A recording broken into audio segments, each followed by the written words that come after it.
I have started the recording. ठीक है, कल के लेक्चर में, आई मीन यस्टरडेज लेक्चर में we had studied all these things. कल के लेक्चर में हम लोग ने ये सब पढ़ाई किया था, याद करिए क्या पढ़ाई किया था कि accounting in the books of lessor owner finance lease में कुछ वर्ड टर्म सीखे थे, जैसे कि what is guaranteed residual value from view point of lessor owner. तो answer GRV, guaranteed residual value जो लेसी का है, या तो कोई थर्ड पार्टी ने दिया है विच इज हायर। एग्जांपल दिया था, लेसी बोलता है I can by the asset 10,000 में eight the and, third party बोलता है नहीं मैं तो 15 में ले सकता हूं, हम तो 15 वाला ओनर पसंद करेंगे। So that's a guaranteed residual value from view point of lessor. मैं प्रीवियस वीडियो का रिपीट करता हूं। व्हाट इज मिनिमम लीज का पेमेंट जो लेसर को मिलने वाला है, ऑब्वियसली जो लीज रेंटल मिलने वाला है से 5 लाख 1 लाख 1 लाख 5 ईयर्स, प्लस जो गारंटेड रेसिडुअल वैल्यू है से 15 जो ऊपर लिखा है, 515 तो मिलने वाला है। Next, what is residual value?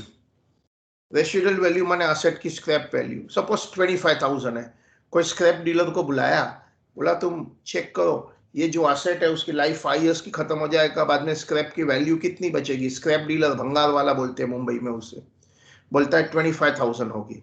हमने बोला गारंटी देता है, बोलता है मैं गारंटी नहीं देगा। तो जो 10,000 है वो अनगारंटेड रेसिडुअल वैल्यू है। ओके, नेक्स्ट, ओनर को अल्टीमेटली उसका जो इन्वेस्टमेंट इन एसेट है रिकवरी कितने की होगी? तो ऑब्वियसली ओनर 5 लाख तो रेंटल लेने वाला है, प्लस रेसिडुअल वैल्यू 25 मिलने की संभावना है, 525 होगा। अब लिखो अलग अलग स्टाइल से, जे lease rental 5 lakh plus guaranteed 15 है प्लस 10 अनगारंटेड है, या तो 15 प्लस 10 5 लाख प्लस 25 साथ में लिखो, कुछ भी लिखो। So gross investment, recoverable gross investment, recoverable word लिखा नहीं जाता है, is what MLP lessor lease rental plus guaranteed value plus unguaranteed value. In fact guaranteed plus unguaranteed को स्क्रैप वैल्यू रेसिडुअल वैल्यू बोलते हैं। ये जो ग्रॉस वैल्यू है 525 को डिस्काउंटिंग करिए, नेट इन्वेस्टमेंट बोलते हैं उसे, से 475 आता है। तो डिफरेंस जो है 525 ग्रॉस रिकवरेबल, 475 नेट का जो difference 50 is nothing but your interest income, finance income. अभी तक रियलाइज नहीं हुआ है तो we call it unearned finance income. ठीक है, अब journal entry in the books of owner, it is something like hire purchase में इफ आई टॉक तो इन टर्म्स ऑफ सेलर की बुक, वेंडर की book, first sale the asset, buyer to asset, या तो buyer to cell कुछ भी लिख सकते हैं। सपोज मेरा बिजनेस है असेट बेचने का तो मैं सेल वर्ड लिखेगा if I am manufacture dealer. Suppose मैं मनी लेंडर हूं तो मैं एसेट वर्ड लिखता हूं। ओके, एंट्री क्या प्राइस से होगी? एंट्री होगी नेट इन्वेस्टमेंट अमाउंट से, दैट्स इंपॉर्टेंट। ठीक है, फिर eight the end of the year हम बायर को इंटरेस्ट चार्ज करते हैं, हायर परचेस में लिखते हैं तो बायर टू इंटरेस्ट इधर लिखते हैं, lessee to finance income is interest, फिर पैसा मिलेगा lease rental, bank to buyer, bank to lessee, फिर ट्रांसफर एंट्री। यहां तक हमने लास्ट लेक्चर में किया था। चलिए अब आगे चलते हैं, आज का लेक्चर को आगे बढ़ाते हैं। आज का लेक्चर को आगे बढ़ाइए। ये कौन हूं? ये मैं हूं। ओके, हमारा क्या चल रहा है? S19 लीजिस चल रहा है। चलिए क्वेश्चन लिखो, हम लोग सम्स को आगे बढ़ाते हैं। Let's write the question. Very important standard है। ए limited took machine on lease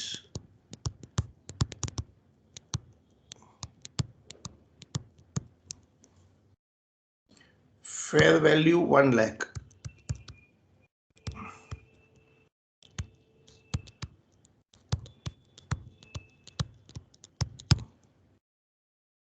lease rentals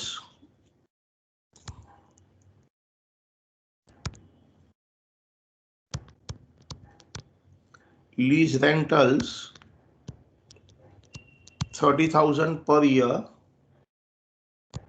for 5 years at end of every year.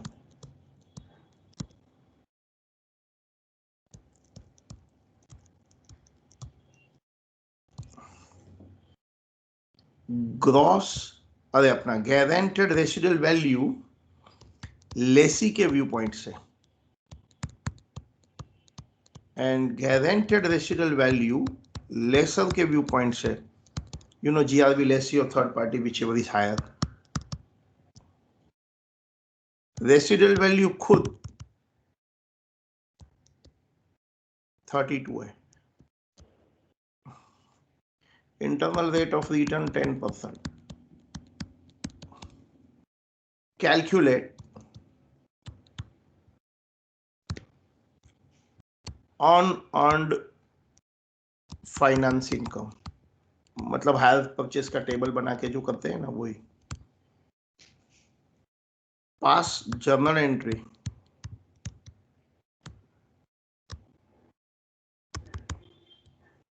for first year in books of lessor owner.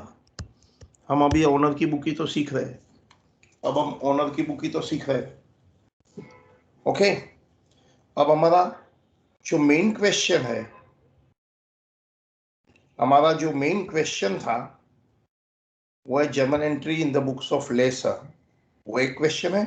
और दूसरा अनअर्न्ड फाइनेंस इनकम. लिख दिया question. क्या हम शुरू करें? सो आप बता सकते हैं अर्न फाइनेंस इनकम क्या है. अब ध्यान से देखो, अर्न फाइनेंस इनकम क्या था? Gross investment minus net investment is earned finance income. Gross investment खुद क्या है? Lease rental plus GRV lessor plus unguaranteed residual value. तो देखिए, मैं ग्रॉस इन्वेस्टमेंट को फिर डिस्काउंट करके नेट इन्वेस्टमेंट करेगा. सो मुझे gross investment and net investment करना है. ठीक है, सो हमारा आंसर करते हैं. ईयर एंडिंग क्या है? ईयर एंडिंग 1 होगा, 2 होगा, 3, 4, 5. ठीक है. फिर हमारा ग्रॉस इन्वेस्टमेंट कितना होगा? मैं ग्रॉस इन्वेस्टमेंट की बात कर रहा हूं. ग्रॉस इन्वेस्टमेंट किसे बोलते हैं? लीज रेंटल क्या है?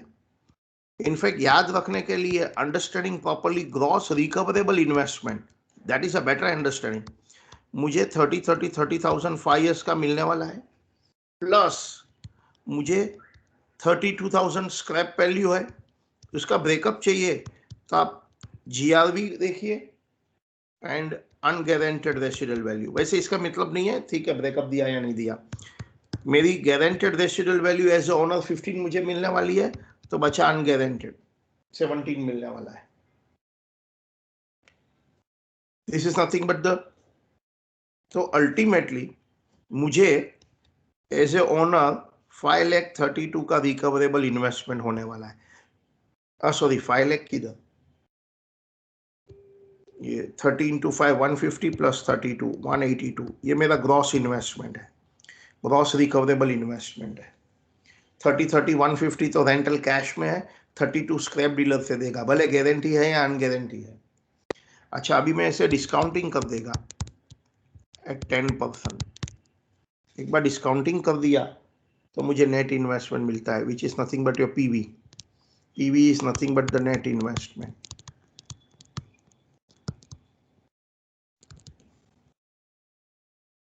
सो कैलकुलेटर से करिए, 3 डेसिमल तक लेते हैं ताकि कंफ्यूजन ना रहे, हम लोग सब लोग सेम थिंग सेम वे से अंडरस्टैंडिंग करें. ठीक है, कैलकुलेटर करिए. 1/1.10 इक्वल टू जो 5th ईयर का डिस्काउंटिंग फैक्टर दिखता है 0.621, वो 32 के सामने लिखेंगे. फिर जीटी बटन दबा के क्यूमुलेटिव डिस्काउंटिंग फैक्टर लिखो 3.791. करिए, कैलकुलेटर हाथ में लो. आपके पास कैलकुलेटर नहीं है तो आप नहीं पढ़ सकते. Take the calculator in your hand. Take the calculator in your hand. 1/1.10 5th year का डिस्काउंटिंग फैक्टर. मैं 3 डेसिमल लिया, कोई 4 लेता है तो चलता है, बट यहाँ हम एक दूसरे के साथ कंपैरिजन करने के लिए सेम लेते हैं. सो 1/1.10 इक्वल टू 5 बार दबाओ, 5th ईयर डिस्काउंटिंग है, पता है ना. और अभी जीटी बटन दबाओ तो क्यूमुलेटिव डिस्काउंटिंग फैक्टर मिलता है. What is that cumulative discounting factor? 3.791. Multiply करो 30 इंटू 3.791. जब कांस्टेंट होता है तो ये शॉर्टकट मेथड हो सकती है. 32 इंटू 621. देखिए कितना हो गया, बताओ क्या है.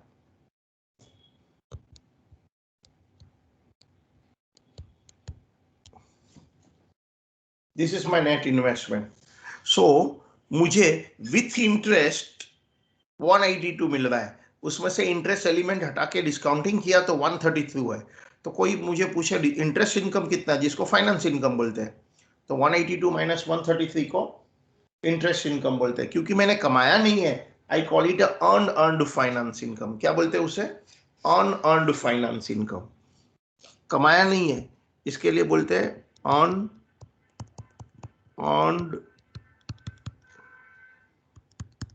Finance income.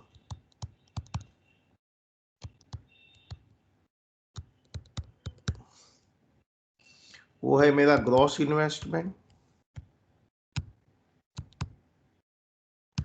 Minus net investment.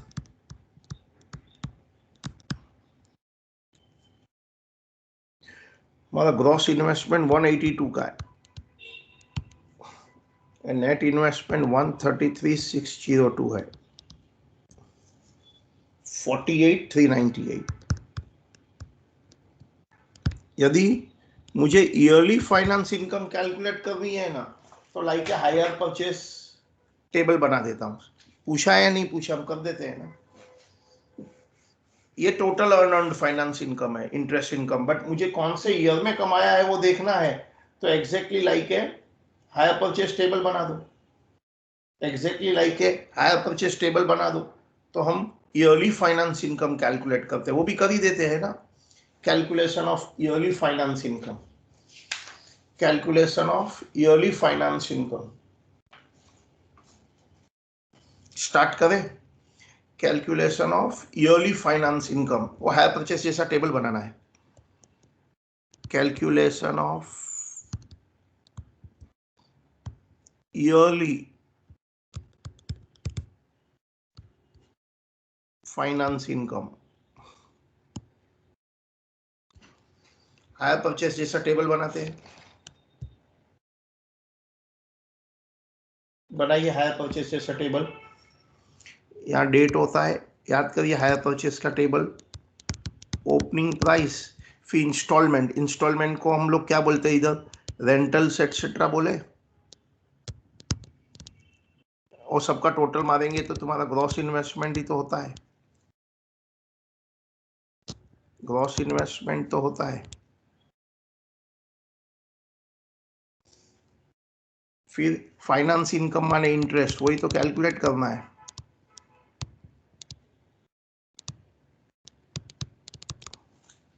फिर ग्रॉस रेंटल्स एक्सेट्रा में से इंटरेस्ट इनकम माइनस करता हूं तो प्रिंसिपल मिलता है.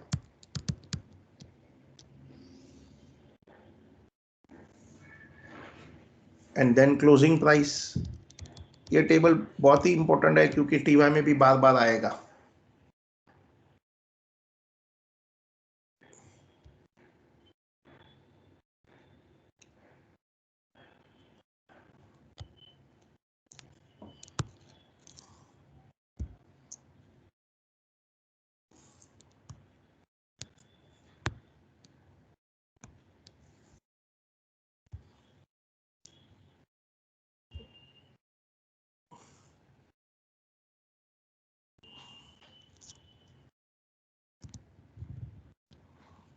फाइव ईयर्स का है.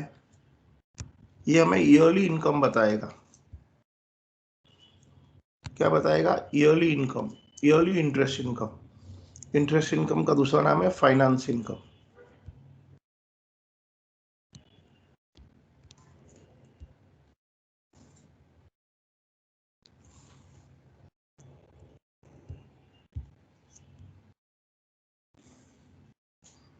सो इट स्टार्ट. याद करिए नेट इन्वेस्टमेंट क्या है? 133,602. फिर at end year 1, year 2, year 3, year 4 and year 5.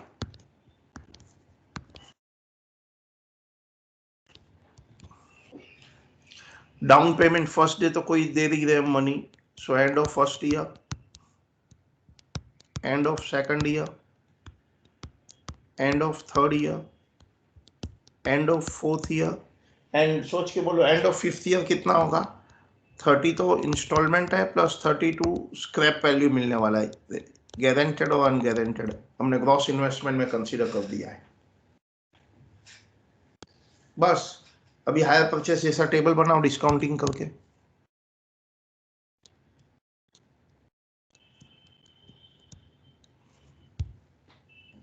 बनाओ, ये हमें ईयरली इंटरेस्ट इनकम देगा. यही तो क्वेश्चन था कि calculate earn finance income.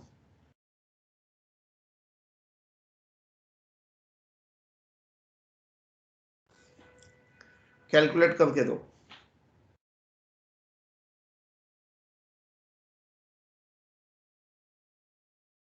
Calculate करो. 10%. हमें 30,000 का चेक मिला, हम ओनर है, उसमें से 13,000 इंटरेस्ट इनकम है, तो 16,640 प्रिंसिपल है. 133 प्रिंसिपल में से 16 चला गया, 116 ये चला गया. नेक्स्ट ईयर में 116,962 का 10% निकालो.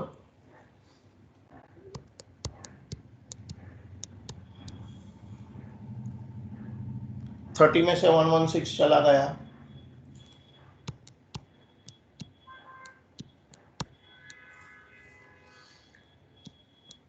116 में से 18 चला गया,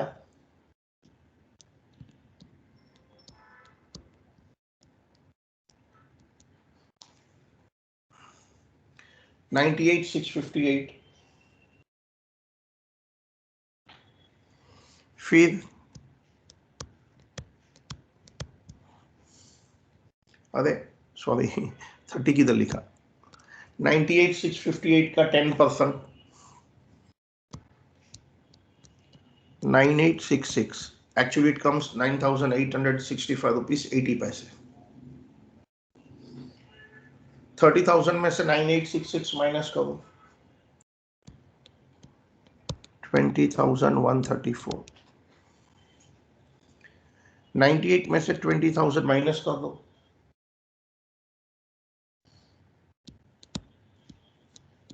78,524. 10% 78 का, 30 में से 78 गया,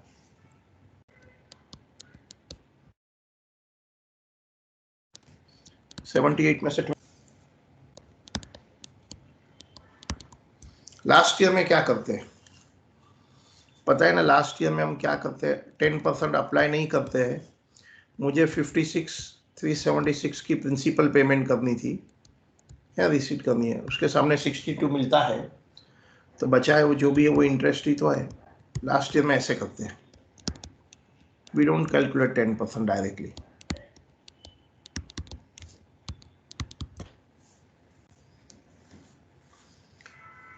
अब हमें फर्स्ट ईयर की जर्नल पूछा है, बुक्स ऑफ वेंडर सेलर.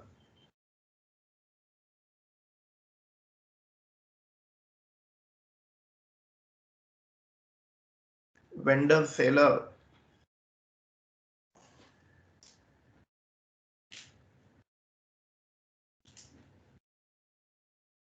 बताइए क्या एंट्री होगी.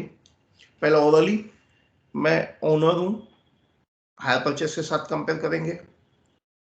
First entry buyer to asset या सेल, सो दैट्स 133,602. बायर का नाम है लेसी. फिर डाउन पेमेंट तो कुछ है नहीं स्टार्टिंग में. एंड में charge interest, again buyer lessee to interest finance income. फिर इंस्टॉलमेंट ले लो, बैंक टू बायर, डेप्रिसिएशन नहीं होता है, transfer entry. So let's pass journal entry first year. Only 1 year की पूछी है। First year books of owner lessor, पहला forgiving asset on lease, क्या एंट्री होगी? लेसी अकाउंट डेबिट या तो लीज रेंटल रिसीवेबल डेबिट, एक ही बात है। तो असेट वर्ड लिख सकते हैं या तो सेल वर्ड लिख सकते हैं।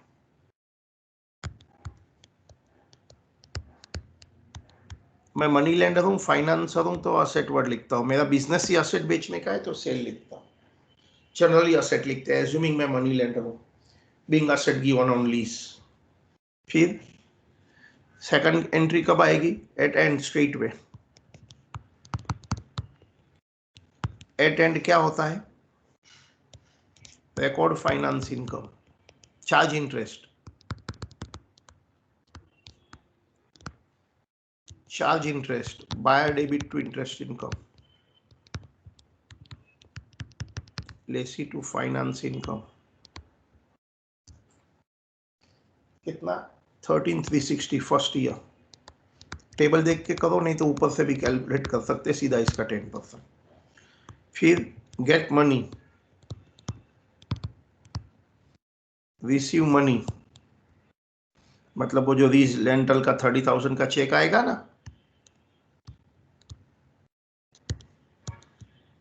बैंक टू बायर,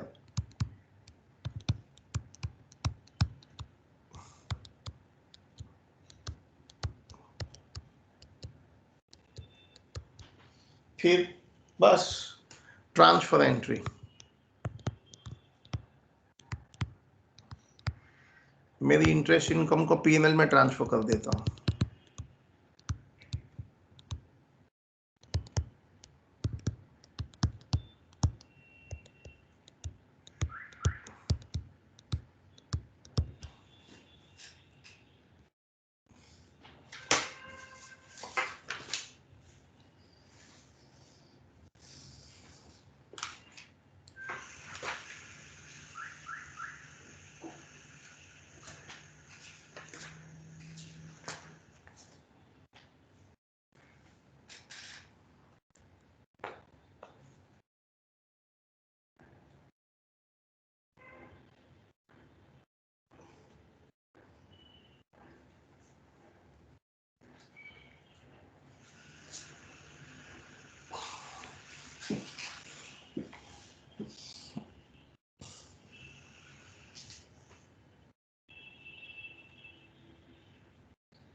चले, ऑलराइट, अब आगे चलते हैं।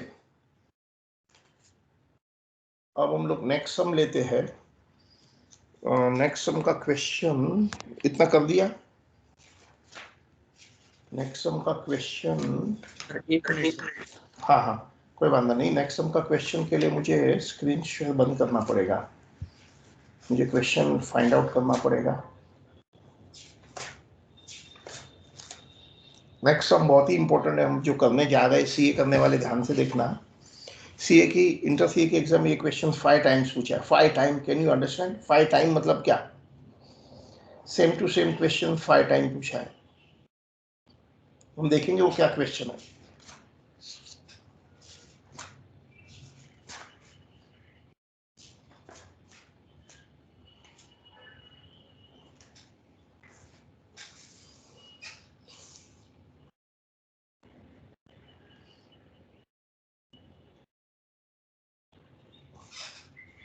स्टार्ट करें? लिख दिया?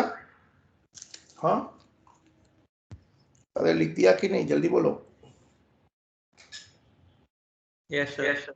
ओके, अभी एक मिनट। हाँ, मुझे नेक्स्ट क्वेश्चन लेना है, बट वो नेक्स्ट क्वेश्चन है किधर, और मुझे जरा सर्च करना पड़ेगा। तो मुझे मेरा डेस्कटॉप पर जाना पड़ेगा। Okay, I think so desktop पर ही मेरे को जाना पड़ेगा। नहीं, ये नहीं चलेगा। नहीं, ये नहीं चलेगा। मैं एक काम करता हूँ, मुझे पहला डेस्कटॉप शेयर करना पड़ेगा। And now I am searching. मेरा क्वेश्चन किधर है? मैं वो क्वेश्चन जरा सर्च कर लेता हूँ। ओके, डेस्कटॉप पर I am searching one question. वो क्वेश्चन जो 5 बार दिया है, SYBCom लेक्चर अकाउंटिंग स्टैंडर्ड की नोट्स किधर है? अकाउंटिंग स्टैंडर्ड ग्रुप 2, हाँ इधर है। वो पेज नंबर 2.35 पर है। पेज नंबर 2.35 पर है। क्या आप लोग ये क्वेश्चन देख रहे हैं? आई मीन देख सकते हैं मैं जो भी शेयर करता हूँ? आर यू एबल टू सी? जल्दी बोलो, क्या मैं जो भी इधर कुछ बता रहा हूँ आपको दिख रहा है स्क्रीन शेयर? अरे बोलो ना, हाँ या ना, जल्दी Yes, बोलो। sir. Yes, हाँ, sir. क्या बोले? मेरे को समझ में नहीं आया। Yes, sir. ओके, तो ये क्वेश्चन नंबर 47 है। आपको इसका स्क्रीन शेयर या जो भी करना है निकाल लो। वीडियो देखने वाले वीडियो को पॉज करके लिख लो, और मुझे ये क्वेश्चन सॉल्व करना है। ये क्वेश्चन सीए इंटर के एग्जाम में 5 टाइम्स आया है, ठीक है? I will not be able to go back to the question, but अभी आप देख सकते हैं। स्क्रीन शेयर ले लो, जो भी करना है ले लो। Leave the place. अंदाज से कितनी लाइन है? 1 2 3 4 5 6 7 8 9 10 11 12 से 20 लाइन या 15 लाइन, 16 लाइन समझ लो। अब क्या करो, 16 लाइन क्वेश्चन के लिए नोटबुक में छोड़ दो, बिकॉज आपको क्वेश्चन लिखना होगा ना, आपके पास नोटबुक में नहीं है। You need 16 line 16। अब मैं क्वेश्चन पढ़ रहा हूं। BNP Limited availed a lease from NL Limited. The conditions of lease terms are as under. Lease period is 3 years. In the beginning, for equipment costing 10 lakh as an expected useful life 5 years. So equipment की cost 10 lakh है, life वैसे तो 5 years है, उसमें से tenant suppose हम लोग है तो 3 years के लिए लीज पर ले रहे हैं, ओनर है तो 3 years के लिए दे रहे हैं। फेयर मार्केट वैल्यू 10 लाख है, कॉस्ट भी 10 लाख है, मार्केट वैल्यू भी 10 लाख है। Property goes back to the lessor on termination of lease. Lease खत्म होते ही प्रॉपर्टी ओनर के पास चली जाएगी। Unguaranteed residual value is 1 lakh, ठीक है? At the end unguaranteed residual value 1 lakh है, ठीक है? 3 equal annual payments are made at the end of each year. Equal annual, हमको लीज का वो नहीं दिया है, अमाउंट नहीं दिया है, बट इतना बोला है 3 equal payments are made. Consider IRR 10%। Present मतलब वो लीज रेंट नहीं मालूम है मुझे। Present value of ₹1 due at the end of third year at 10% is 0.7513। सो 0.7513 थर्ड ईयर डिस्काउंटिंग फैक्टर है। And the present value of annuity of ₹1 due at the end of third year is 2.4868. ये cumulative discounting factor है। State whether the lease is a finance lease. If so, calculate earned and finance income. You know earned and finance income क्या होती है? Gross investment minus net investment. हमारे ये problem में समस्या क्या है? ग्रॉस इन्वेस्टमेंट कैसे कैलकुलेट करते, याद करो ना। Gross investment means gross recoverable investment. As a owner उसको लीज में से कितना पैसा मिलेगा, तो जो भी रेंटल है वो मिलेगा, प्लस लास्ट में स्क्रैप वैल्यू मिलेगा। वो स्क्रैप वैल्यू गारंटेड है या अनगारंटेड है छोड़ो ना, गारंटेड तो दिया नहीं, अनगारंटेड तो 1 लाख दिया है। मेरी प्रॉब्लम क्या है पता है? किसी को समस्या पता चली, आप ओनर के एंगल से सोचो, थिंक ऑफ इट कि आपको ग्रॉस इन्वेस्टमेंट कैलकुलेट करना है, उसको डिस्काउंटिंग करेंगे तो नेट इन्वेस्टमेंट मिलेगा। Gross minus net equal to your finance income मिलेगी, अर्न फाइनेंस इनकम। समस्या क्या है, कोई बता सकता है? समस्या क्या है, कोई बता सकता है?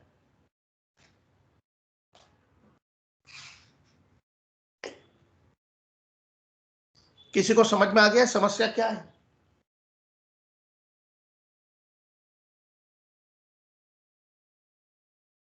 ऑलराइट, समस्या ये है कि लीज रेंटल ही नहीं दिया, बाकी सब तो दिया है। कहां दिया है? बट लीज रेंटल के लिए एडजस्टमेंट नंबर 5 पढ़िए। 3 इक्वल एनुअल पेमेंट्स हमें, 3 इक्वल एनुअल, बट कितना वो नहीं पता है। ओके, अभी देखो हम कैसे करते हैं। आपने क्वेश्चन के लिए स्क्रीनशॉट वगैरह निकाल लिया? क्योंकि हम बाद में ये क्वेश्चन पर नहीं आ पाएंगे। तो चलो स्टार्ट करूं मैं? चलिए मैं स्टार्ट कर रहा हूं।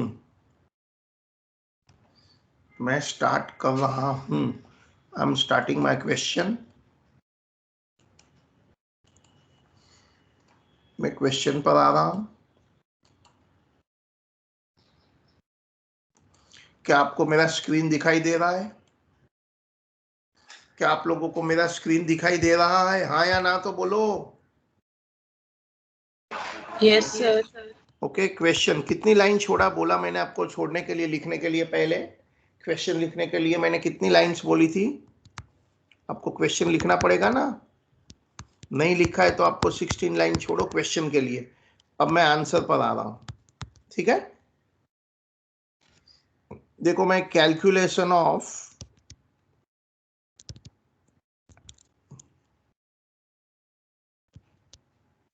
नेट इन्वेस्टमेंट बोलूं?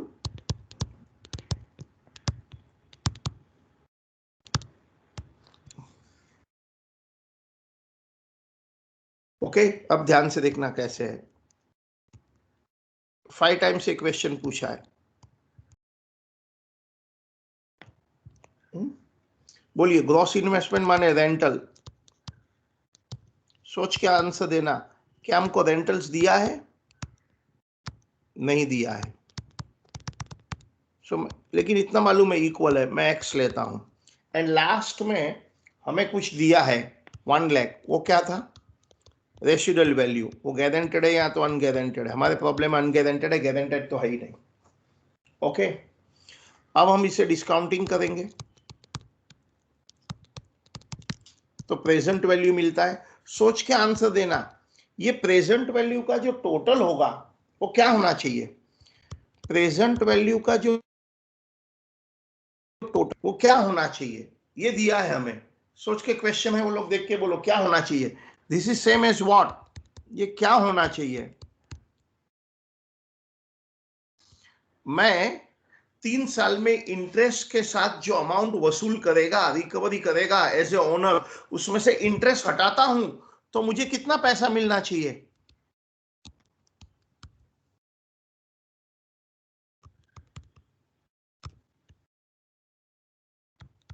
कोई कैश पैसा लेके आता है, सोच के आंसर दो। कोई कैश पैसा लेके आता है तो मैं ये असेट पहले ही दिन कितने में बेचने के लिए तैयार हूं? जल्दी से बोलो। If somebody doesn't want to buy asset on a higher purchase of the lease, but वो कैश लेके आ रहा है, फुल कैश पेमेंट, तो सोचो मैं असेट कितने परसेंट पर बेचने के लिए तैयार हूं, कितने अमाउंट पर बेचने के लिए तैयार हूं? जल्दी से माइक में कोई बोलना चाहते हैं या कोई लिख के बताना चाहता है? लिख के बताओ जरा। I repeat my question. मैं वेंडर हूं, मैं सेलर हूं। मैं वेंडर हूं, मैं सेलर हूं। मैं वेंडर हूं, मैं सेलर हूं। आप बता सकते हैं मुझे? मैं वेंडर हूं, मैं सेलर हूं। कोई आदमी कैश पैसा दे के आ रहा है तो पूरा प्रॉब्लम है ये असेट में कितने के लिए बेचने के लिए तैयार हूं? सही जवाब दिया है शशांक ने। 10 lakh is the right answer. Cash में कोई आएगा तो मैं 10 लाख के लिए देने वाला हूं। मगर सपोज कोई कैश नहीं लेके आ रहा है, इंस्टॉलमेंट में लेना चाहता है, तो इंस्टॉलमेंट का अमाउंट एक्स एक्स एक्स मिलेगा, प्लस बंगाल वाले से मुझे 1 लाख मिलेगा and I will sell the assets. तो दोनों का difference is nothing but your interest income. तो अभी करिए, कैसे करूं आगे? अभी अब अब आगे करिए। हमको थर्ड ईयर का डिस्काउंटिंग फैक्टर तो दिया है पेपर में। कितना दिया था थर्ड ईयर का डिस्काउंटिंग फैक्टर? जरा देखिए, थर्ड ईयर का डिस्काउंटिंग फैक्टर कितना दिया था? मैं क्वेश्चन देख लेता हूं। देखो ना, 7.5 कुछ तो दिया था थर्ड ईयर का डिस्काउंटिंग। थर्ड ईयर का डिस्काउंटिंग फैक्टर था 7513। एंड क्यूमुलेटिव डिस्काउंटिंग फैक्टर बताइए। Cumulative discounting factor 2.486। बस मल्टीप्लाई कर दीजिए। सो मेरा प्रेजेंट वैल्यू कितना होगा? 2.4868x, और ये कितना हो जाएगा? 75,130। ठीक है, तो मुझे x का वैल्यू निकालना है। So 2.4868x plus 75,130 equal to 10 lakh. By solving, get me x. By solving 10 lakh minus 75,130 divide by 2.4868 x. तो फाइनल आंसर बताओ. x equal to 371,911.70. मैं पॉइंट लिखता हूं ताकि आपको जस्ट फिगर मिले. तो ये हमारा x आ गया. प्रॉब्लम सॉल्व हो गया. एक बार x की वैल्यू आ गई है तो हम हमारे इसमें लिख के ग्रॉस इन्वेस्टमेंट, नेट इन्वेस्टमेंट सब कर सकते हैं. वेरी इंपॉर्टेंट क्वेश्चन आप देखिए. मुझे नेट इन्वेस्टमेंट इनकम, मेरे को नेट रिकवरेबल इन्वेस्टमेंट निकालना है तो उसके लिए ग्रॉस इन्वेस्टमेंट मालूम होना चाहिए. ग्रॉस इन्वेस्टमेंट मतलब rental plus scrap value. Rental पता नहीं है बट जो भी है वो इक्वल है every instalment. X x x. Last में 1 लाख आने वाला है स्क्रैप डीलर से. उसमें से इंटरेस्ट इनकम हटाते हैं तो नेट इन्वेस्टमेंट इनकम मिलता है. That is your same as fair value 10 lakhs. चले बस हो गया. अब आप क्या कर सकते हैं, ये जो भी 3719111 है ना वो इधर लिख डालो. 371,911.70, 371,911.70, 371,911.70. ये 1 लाख तो ऑलरेडी है. तो ये टोटल करके मुझे बताओ कितना आया total. Just tell me the total. 12,15,735. Check कर दो जरा टोटल. पैसा निकाल दिया. This is a gross investment. तो नेट इन्वेस्टमेंट कितना हो गया डिफरेंस. 12 लाख माइनस 10 लाख, 2,15,000.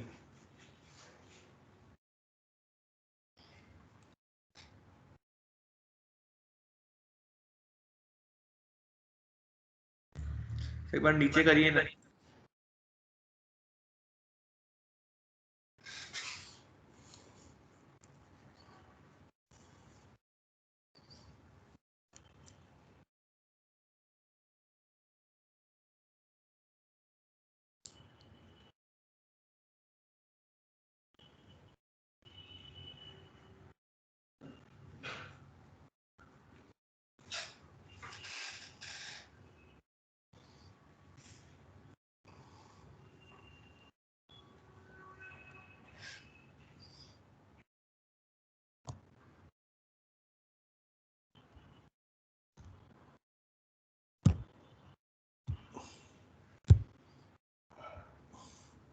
लिख दिया.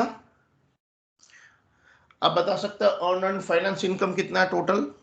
अर्न फाइनेंस इनकम मेरी gross recoverable investment rental charges plus scrap मिलकर 12,15 होने वाला है.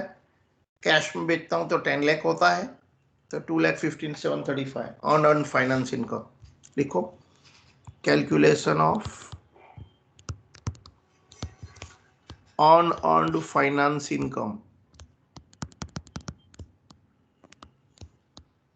You need a question. Question नहीं तो आपको टाइम वेस्ट होता है. Gross investment, gross recoverable investment minus net recoverable investment, that is 12,15,735, 2,15,735. दो क्वेश्चन था. एक था मेरा अनअर्न्ड फाइनेंस इनकम कितना है, मतलब इंटरेस्ट इनकम कितना है. अनअर्न्ड इसके लिए क्योंकि कमाया नहीं अभी तक, इंस्टॉलमेंट में कमाते हैं. और एक क्वेश्चन है, क्या आपको पता है और एक क्या क्वेश्चन है, यदि आपके पास क्वेश्चन है तो किसी को पता है और एक क्वेश्चन क्या पूछा है. हमको पूछा गया है कि क्या ये फाइनेंस लीज था.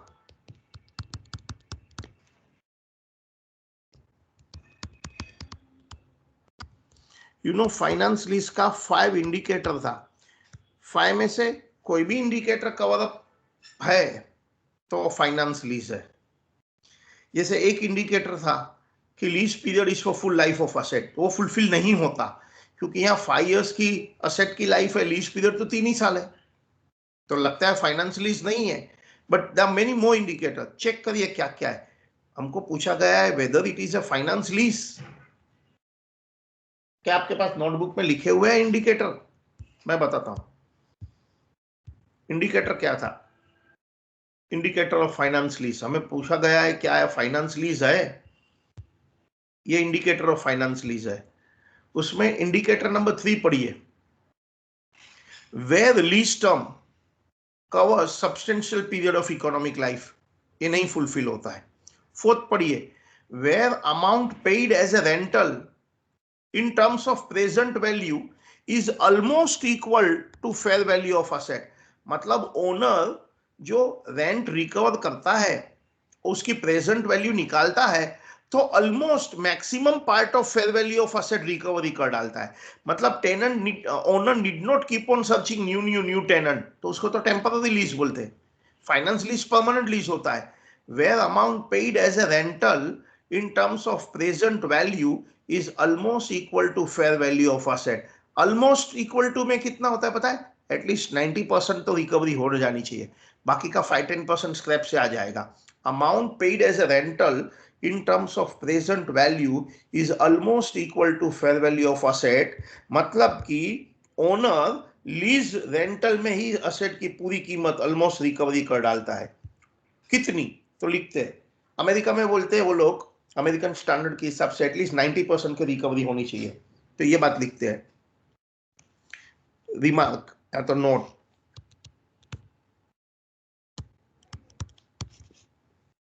When present value of minimum lease payment covers substantial portion of fair value, कितना से more than 90%, then it is finance lease। ठीक है। हमारे प्रॉब्लम में बताओ एमएलपी कितना था, मिनिमम लीज पेमेंट। एमएलपी क्या होता है? Lease rentals plus guaranteed residual value. Guaranteed residual value नहीं है, खाली अनगारंटेड था। लीज रेंटल कितना है? 3 इंस्टॉलमेंट है। कितने का 3 इंस्टॉलमेंट है? 371,911। या तो डायरेक्टली प्रेजेंट वैल्यू निकालना है। एनीवे चलो एक काम करते हैं ना, इसकी प्रेजेंट वैल्यू डायरेक्टली निकाल डालूं क्या? डायरेक्टली प्रेजेंट वैल्यू निकाल डालूं क्या? पीवी ऑफ एमएलपी कितना है? एमएलपी कितना है? एमएलपी मतलब lease rental plus GRB. Lease rental है 371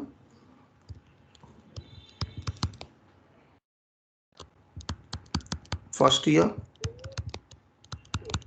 सेकंड ईयर, यही मैंने पहले लिखा था बट अभी वर्टिकल में लिख रहा हूँ। एंड जीआरबी कितना है? गारंटेड रेसिडुअल वैल्यू तो नील है, ये मेरा एमएलपी है, उसकी प्रेजेंट वैल्यू निकालो तो मेरे को डिस्काउंटिंग करना होगा। What is the discounting factor? 2.48683, 2.4868। तो उसकी पीवी कितनी आ गई? मल्टीप्लाई करो, पीवी कितनी आ गई? पीवी कितनी आ गई? 92,470। ये पीवी है। किसकी पीवी है? Present value of MLP. MLP क्या होता है? Lease rental plus guaranteed value. मगर ये क्यों निकाल रहे हैं? क्योंकि एज ए ऑनर मैं देखना चाहता हूं ओनली गारंटेड अमाउंट से मैं असेट की कितनी कीमत वसूल करता हूं। असेट की कीमत 10 लाख है, यदि वो 10 लाख में से मोर देन 90% की तो मुझे गारंटी है, इट मींस मैं substantial portion of asset recovery करता हूं एक ही टेनेंट से, तो उसका मतलब है वो फाइनेंस लीज है। एक ही टेनेंट से मैं असेट की ऑलमोस्ट पूरी कीमत वसूल कर देता हूं तो फाइनेंस लीज है। सपोज मैं एक ही टेनेंट से असेट की कीमत नहीं वसूल करता हूं, I have to keep on searching the tenant, temporary period है तो ऑपरेटिंग लीज होता है। तो यहां देखिए मैं कितना वसूल करता हूं, इट कवर्स व्हाट, मैं कितना परसेंट वसूल करता हूं पता है क्या, इट कवर्स, मैं 9,24,870 वसूल करता हूं आउट ऑफ 10 लाख, एक ही टेनेंट से, एक ही टेनेंट से मैं वसूल करता हूं कितना, 92% of the money, more than 90% मैं एक ही टेनेंट से वसूल करता हूं। तो उसका मतलब क्या हुआ, since present value of MLP covers substantial portion more than 90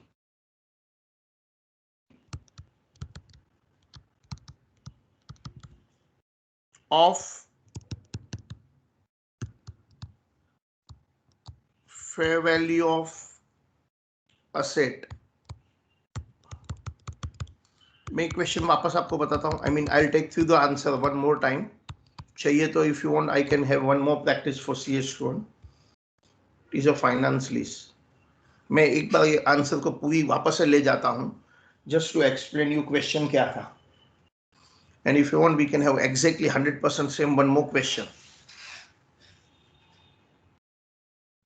CA inter में ये क्वेश्चन 5 टाइम पूछा गया है, 5 टाइम्स,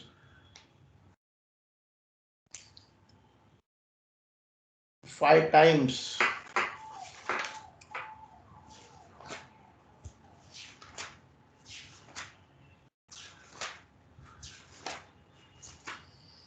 फाइव टाइम्स पूछा गया है सेम क्वेश्चन।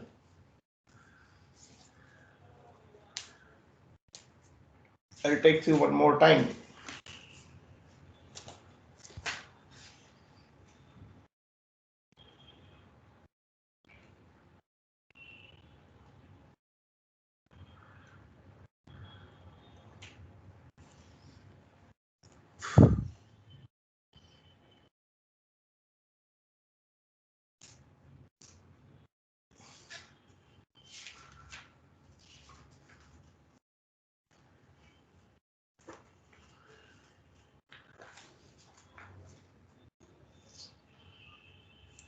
चलें,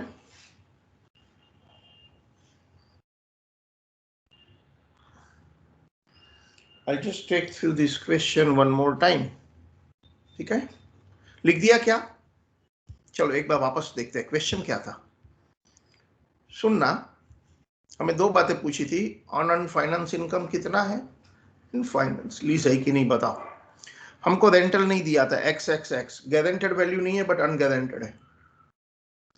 उससे जब हम डिस्काउंट करते हैं तो ऑब्वियसली मुझे पूरी फेयर वैल्यू वसूल करनी पड़ेगी एज ए ओनर।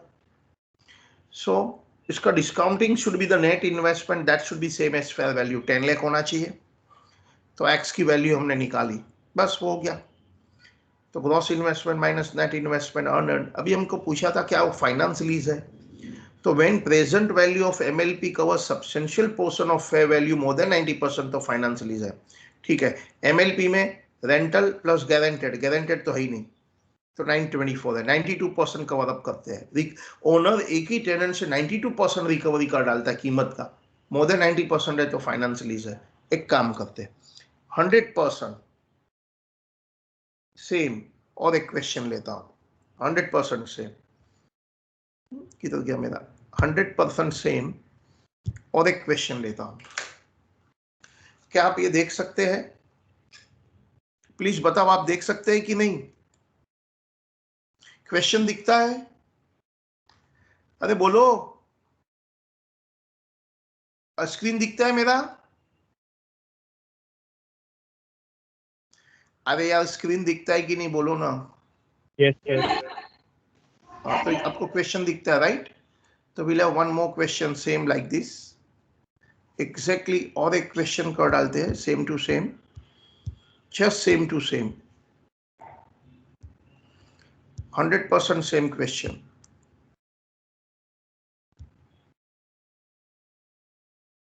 एक मिनट और एक क्वेश्चन कर डालता हूँ, हाँ जस्ट 1 मिनट, और एक क्वेश्चन करता हूँ। हाँ इधर है, मिल गया, ठीक है। अब भी जरा फटाफट क्वेश्चन लिख डालो, मतलब फोटो निकाल लो इसका।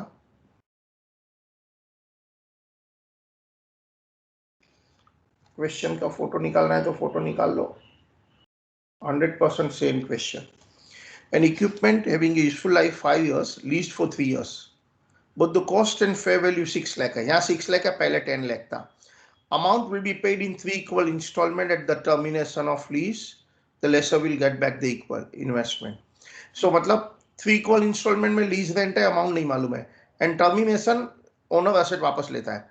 The unguaranteed value 60 है, guaranteed नहीं है, IRR 10% है, and present value of annuity factor of ₹1 due at the end of third year at 10% is 2.4868 है, ये cumulative discounting factor है, and present value of ₹1 at 10% 7513 है, वो last year का discounting है। State with reason whether the lease is a finance lease, also compute unearned finance income. Same question, पहले में 10 लाख था, अभी 6 लाख है, that's only difference। पहले में मेरा अनगारंटेड 1 लाख है, इधर 60 है, बस बाकी सेम क्वेश्चन। चलो स्टार्ट करें। क्या आपने क्वेश्चन का स्क्रीनशॉट ले लिया है? क्या मैं शुरू करूं? सर क्वेश्चन नहीं दिख रहा है। अरे वही तो मैंने पूछा आपको कि स्क्रीन दिख रहा है, आपने हाँ बोला था। कोई वांदा नहीं, कोई वांदा नहीं, जस्ट 1 मिनट है, वापस करता हूं। तो मैंने अभी तक पढ़ाई किया, तब तक तुम लोग क्या कर रहे थे? अभी दिख रहा है? अभी? Yes yes sir. Okay, same question, 10 lakh के बदले में आप, मैंने क्वेश्चन रीड किया तब आपका ध्यान था।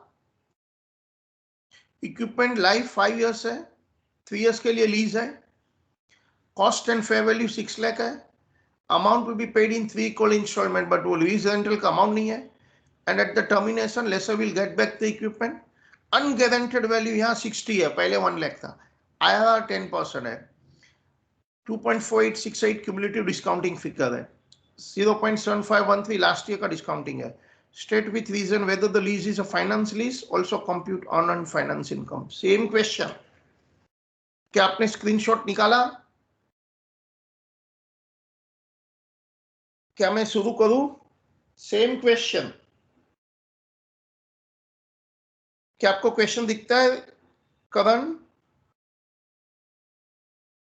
करण, अरे बोलो। Yes sir. ओके चलो, तो मैं आगे जाता हूं। क्या मैं सॉल्यूशन स्टार्ट करूं?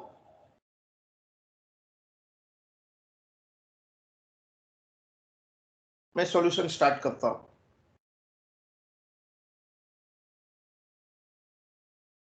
चलिए, same question, 100% same question.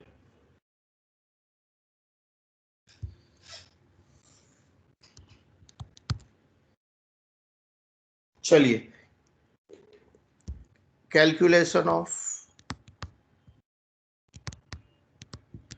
Net investment,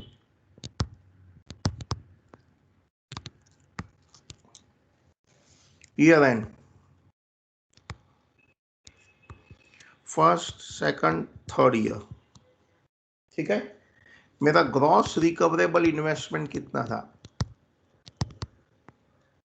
rentals etcetera,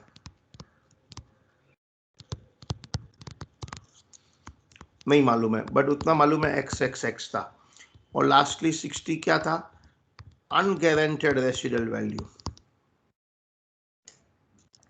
मैं 10% डिस्काउंटिंग फैक्टर से डिस्काउंट करता हूं, तो मुझे जो पीवी वसूल करनी है वो 6 लाख क्या है, this is fair value in beginning.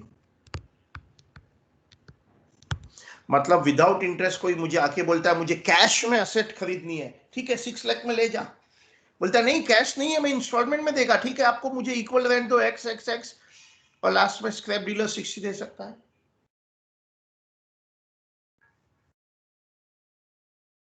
क्या आपको मेरा स्क्रीन दिख रहा है जो मैं लिख रहा हूं वो? बताइए जरा, यस सर। मैं जो स्क्रीन पर लिख रहा हूं वो दिख रहा है? ओके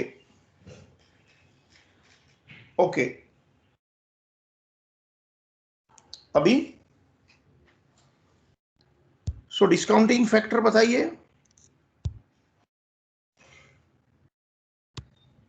2.4868,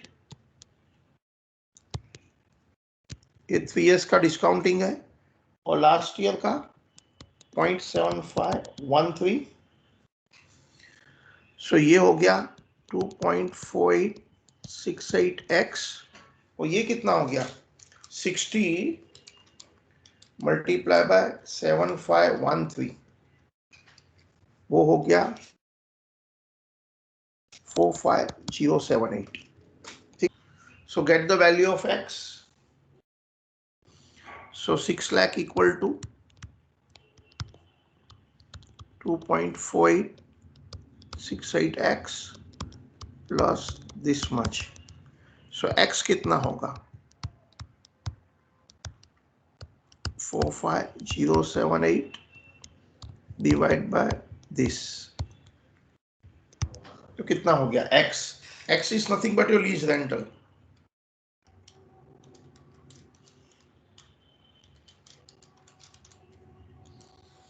हो गया 2,23,147, 2,23,147,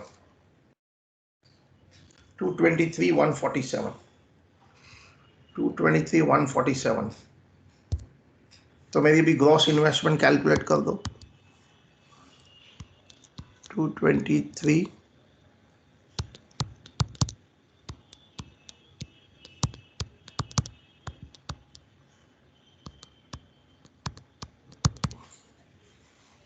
plus 60 of course, so 223 147 plus 60, तो ये आंसर आ गया 729,441।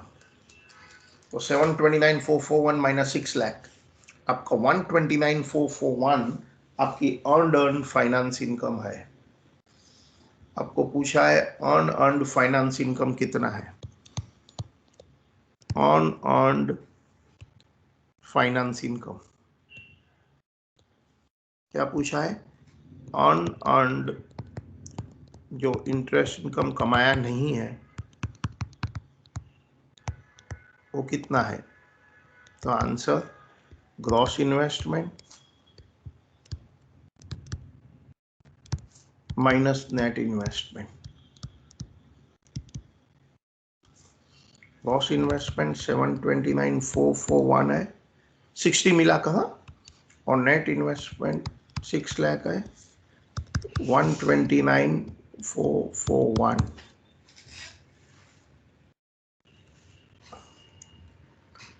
अब आपको कैलकुलेट करना है क्या ये फाइनेंस इनकम है, whether it is a finance lease, मतलब फाइनेंस लीज है।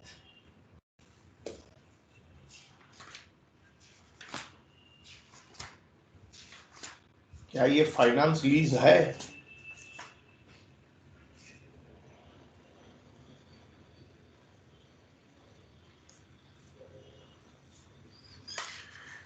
चले आगे, weather it is a finance lease,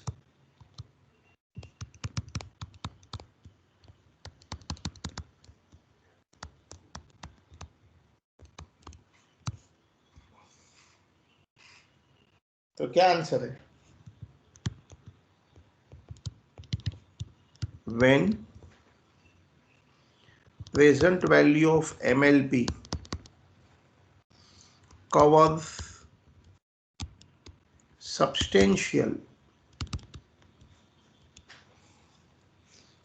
portion of fair value। substantial माने कितना, more than 90%,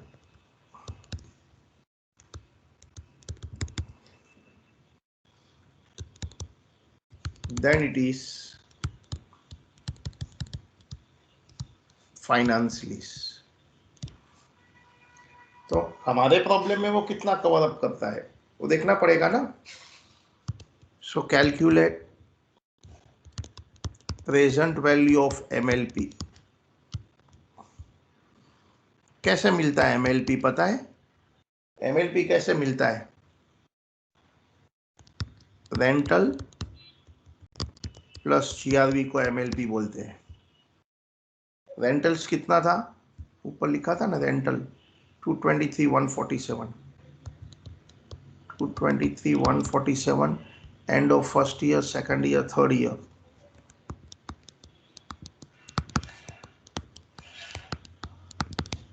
जीआरवी मिल है, जीआरवी है ये वर्ड एमएलपी में। और डिस्काउंटिंग मुझे पीवी निकालना है ना।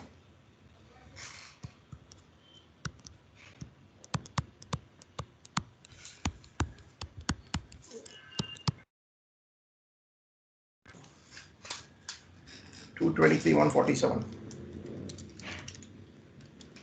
2.4868 ये आ गया 554,921 922 ही कर देते हैं।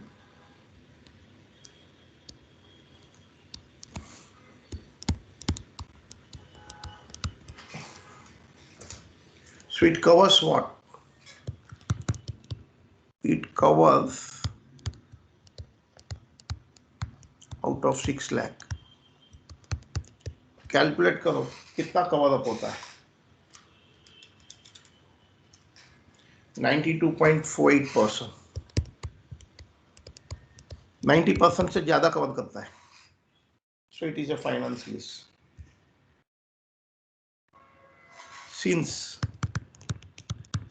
PV of MLP, present value of lease payment, covers substantial portion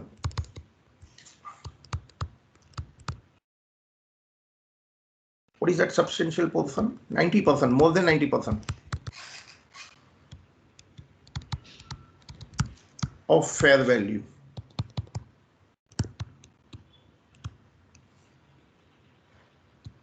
of asset.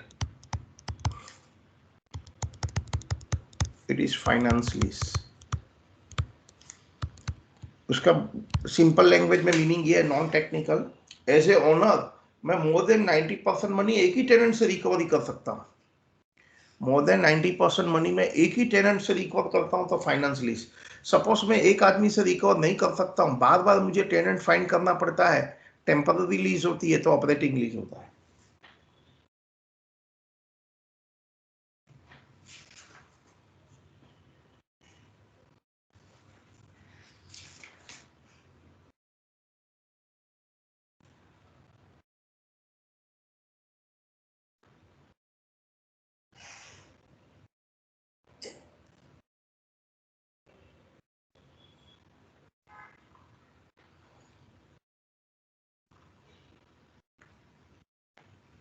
चले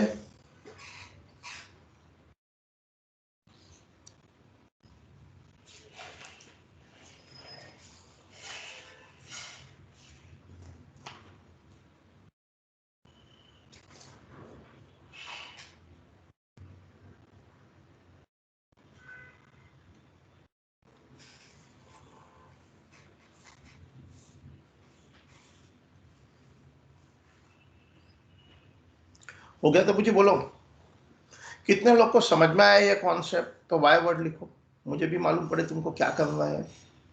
दोस्त हु अंडरस्टूड वाई वर्ड लिखो तो जरा चैट में। ये जो दो सम्स जिसको समझ में आया वाई वर्ड लिखो। ओह वाह, वेरी गुड। आकृति पांडे, तुमको सीए करना है, तुमको समझना जरूरी है। 28 शोर ने वाई वर्ड लिखा है। I am happy. रश्मि को भी सीए करना है। कुश मोदी की तरह, कुश मोदी है क्या आज? तुम्हारे में से कोई लोग ने फाउंडेशन एग्जाम पास किया क्या? कुश, तुम फाउंडेशन पास हुआ है या नहीं? हाँ सर, हो गया। हो गया? Good, very good. चलिए ये लिख दिया आप लोगों ने, क्या मैं आगे चलूं? Should I start further?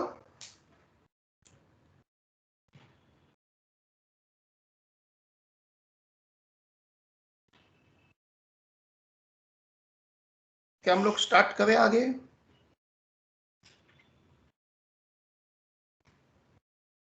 ठीक है, आगे जो मैं पढ़ा रहा हूं, पहला उसमें मेरे को एक बार वापस थियरी क्वेश्चन है, ऑब्जेक्टिव टाइप का क्वेश्चन है, तो एग्जाम के लिए इंपॉर्टेंट होता है, ऑब्जेक्टिव एग्जाम के लिए।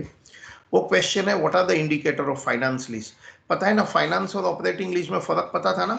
ऑपरेटिंग लीज माने टेम्पररी पीरियड का, ओनर एक ही टेनेंट से सब पैसा वसूल नहीं कर सकता एसेट की कीमत, he has to keep on searching the tenant. While finance lease is like दिखावा लीज का है, रियलिटी में टेनेंट असेट का मालिक बन जाता है। वो टेनेंट इतना भाड़ा देता है कि ओनर असेट का ऑलमोस्ट पूरी कीमत, एटलीस्ट मोर देन 90% तो रिकवर कर ही डालता है। ओके, तो what are the indicator of finance lease? If any of the following indicator exist, any such lease agreement is a finance lease. Transfer of ownership automatically at the end of lease term. Example, hire purchase. Owner asset buyer को दे देता है at end. यहाँ तो when lessee has purchase option at the end at very reduced price and lessee is certain to opt for purchase. This option is also given in the beginning. So tenant asset का मालिक बन जाने वाला है. Third one, where lease term covers substantial period of economic life of asset. ऑलमोस्ट पूरी life के लिए, near to full life tenant asset use करता है, तो फाइनेंस लीज हो गया। Fourth one, when amount paid as a rental in terms of present value is almost equal to fair value of asset. Fifth, when asset is of a specialized nature, cannot be used by other person other than lessee without making major modification. Okay, तो ये background के साथ हम एक question कर रहे हैं, objective type का क्वेश्चन है।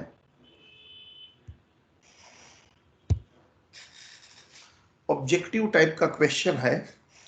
क्या आपको क्वेश्चन दिख रहा है? क्या आपको मेरा लिखा हुआ स्क्रीन दिख रहा है? लिखा मतलब ये वाला, can you see the screen question का? अरे जल्दी बोलो, क्या आपको स्क्रीन दिखता है? जल्दी बोलो। अरे यार एक जन तो आंसर दो। ओके, चलिए क्वेश्चन पढ़ो। क्वेश्चन 51, आप चाहे तो उसका स्क्रीनशॉट ले लो और आपको बाद में लिख देना होगा क्वेश्चन। फोटो निकाल लो, स्क्रीनशॉट ले लो, वीडियो पॉज करके लिख लो। ये क्वेश्चन आपके पास नहीं है। Classify the following into operating or finance. It's an objective question, 1 mark each. Lessee has the option to purchase the asset at lower than the fair value at the end of lease.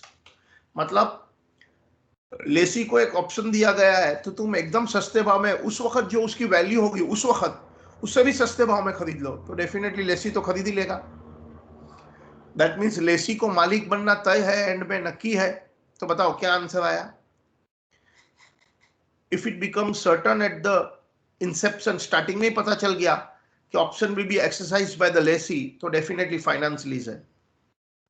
Economic life of asset, second question, is 7 year, lease term 6 year, but asset is not acquired at the end of lease term. देखो 7 years में से 6 years वही tenant है, तो as a owner मैं 6 years में उतना rental वसूल कर लेगा कि मेरी असेट की ऑलमोस्ट नियर टू फुल कीमत हो जाएगी।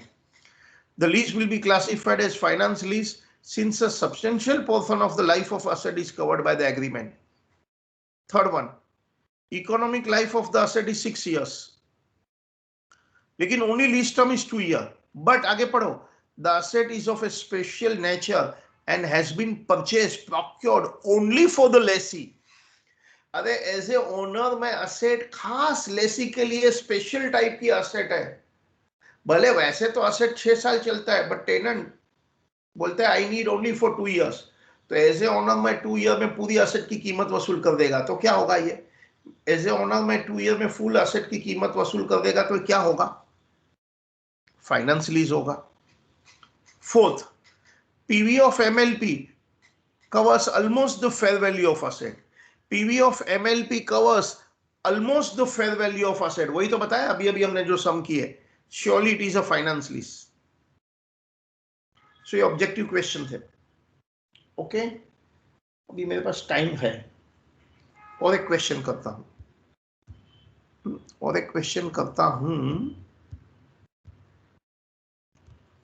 चलिए आपको क्वेश्चन दिख रहा है ना? नेक्स्ट क्वेश्चन है, what do you understand? Question दिख रहा है, जल्दी से बोलो, फोटो निकाल लो, या आपको क्वेश्चन बाद में कॉपी करना होगा, इसका सॉल्यूशन और क्वेश्चन और आंसर दोनों। What do you understand by the term interest rate implicit, IRR? What do you mean by the IRR? Calculate the IRR on lease from the following detail: annual lease rent, lease period, annual lease rent 80,000 at the end of each year, 5 years है, GRV है, unguaranteed value है, fair value है, discounted factors दिया है। What is IRR? अब question निकाल लिया, what is IRR? Answer ध्यान से सुनना, IRR की डेफिनेशन पढ़ा रहा हूं।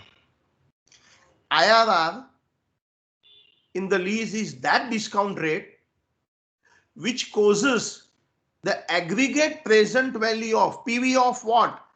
MLP from the standpoint of lessor and unguaranteed value be equal to the fair value of the asset। एकदम ध्यान से देखो, हमने दो सम जो अभी किए ना, उसमें IRR 10% था।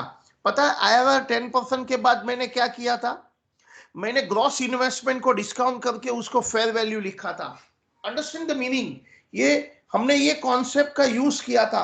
हमने जो दो क्वेश्चन अभी अभी किए थे ना, जिसमें एक्स एक्स एक्स लिखा था, उसमें डिस्काउंटिंग रेट 10% था, उसको मैंने ग्रॉस इन्वेस्टमेंट को डिस्काउंट करके नेट इन्वेस्टमेंट को इक्वेट किया, वो नेट इन्वेस्टमेंट फेयर वैल्यू है, तो IRR वहां 10% था। बराबर पढ़िए, IRR is that discount rate which causes what? Aggregate PV of what? A and B। आप A and B को मिलकर एक वर्ड बताओ, चलो चैट में लिखो, मैं देखना चाहता हूं आप कितना इंटेलिजेंट है। A और B मिलकर एक वर्ड बताओ, A और B मिलकर एक सिंगल वर्ड बोलो, वर्ड। A और B क्या है? A और B क्या है? एक भी आंसर नहीं आया। A और B टोटल करो, एक सिंगल वर्ड बोलो। A में क्या है? Minimum lease payment. Minimum lease payment में क्या होता है? Rental plus GRV। B में क्या है? Unguaranteed value. तो lease rental plus guarantee plus unguarantee, give me one word. Discounting नहीं करना है, खाली ए एंड बी को करना है। चाकरोती तुमको आंसर चेंज करना है, तुमने डिस्काउंटिंग करके आंसर दिया है, मैंने डिस्काउंटिंग बाद में करेंगे, मैंने ए एंड बी का सिंगल वर्ड बोला है। शशांक का आंसर आ गया, आकृति का भी आंसर आ गया, 28 सही जवाब है। ए एंड बी का सिंगल वर्ड है ग्रॉस इन्वेस्टमेंट। अब मैं उसे डिस्काउंटिंग करता हूं, तो जब ग्रॉस इन्वेस्टमेंट को डिस्काउंटिंग करता हूं तो नेट इन्वेस्टमेंट बोलता है, and that investment will be equal to fair value of asset, then that rate is IRR। तो मेरे दो प्रॉब्लम में IRR 10% था, मैंने ग्रॉस इन्वेस्टमेंट को डिस्काउंटिंग किया था, नेट इन्वेस्टमेंट पहले प्रॉब्लम में 10 लाख था, दूसरे प्रॉब्लम में 6 लाख था, IRR 10% था और मुझे एक्स की वैल्यू निकालनी थी। वेरी गुड, तो IRR का मीनिंग तो समझ में आ गया। अब हमको बोला है IRR निकालो, हमको ये क्वेश्चन में IRR बोला है कि कैसा रेट पर ये इक्वेट हो जाएगा। तो देखो, lease rental plus guaranteed plus unguaranteed, मुझे IRR डिस्काउंटिंग रेट निकालना है, तो जो आंसर आना चाहिए वो फेयर वैल्यू 320 आनी चाहिए। तो ट्रायल एंड एरर मेथड से किया है। अब ध्यान से देखो, 80 मेरा ये लिख नहीं रहा है, नहीं तो मैं इधर लिख सकता था ना, तो इधर ही बता देता था। आई डोंट नो इधर क्यों लिख नहीं सकता हूँ ये PDF पर। क्या मैं ये PDF पर लिख सकता हूँ? क्या मैं ये PDF पर लिख सकता हूँ? नहीं लिख सकता हूँ ना, वरना आप ध्यान से देखो, 80 GRV UGRV, उसको 10% पर डिस्काउंटिंग किया तो 342 आता है। इसमें लिख क्यों नहीं सकता हूँ ये पेन से, मेरे को समझ में नहीं आ रहा है। मैं कोशिश करता हूँ, रुकिए, मैं जस्ट कोशिश करता हूँ। नोट है क्या? नोट आया, इधर है, कमेंट है, कमेंट आया,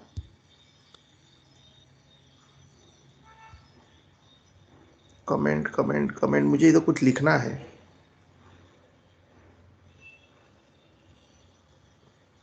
नोट टूल्स आया नहीं, लिख नहीं सकता हूँ मुझे ये, इसमें मुझे लिखना था लिखना था लिखना था लिखना था।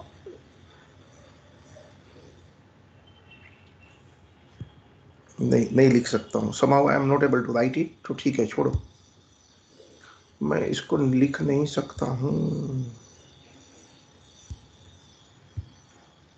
एनीवे अब ध्यान से देखिए, 10% पर डिस्काउंटिंग करता है तो 342 आता है। मुझे ट्रायल एंड एरर यूज करना है।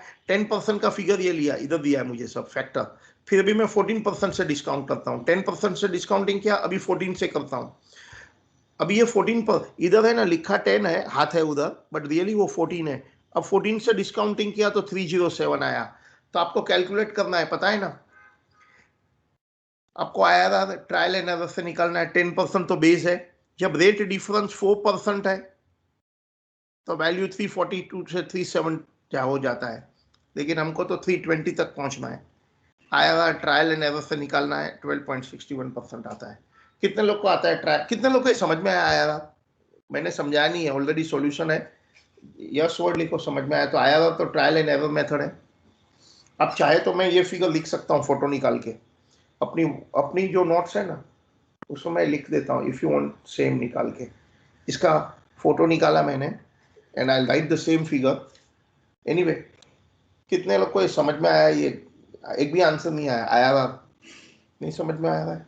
ठीक है मैं लिखता हूँ, देखिए। चलो 28 आंसर आया है, वेरी गुड। मैं इधर लिखता हूँ वो फिगर, मैं वो फिगर इधर लिखता हूँ, मैं वो फिगर इधर लिखता हूँ। जो फिगर मैंने कॉपी किए थे, I am just writing the same figure.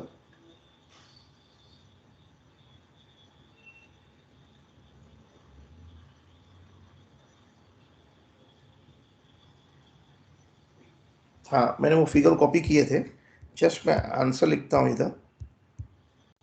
देखो जब रेट डिफरेंस ऐसा था, 10% पर पीवी कितना था पता है?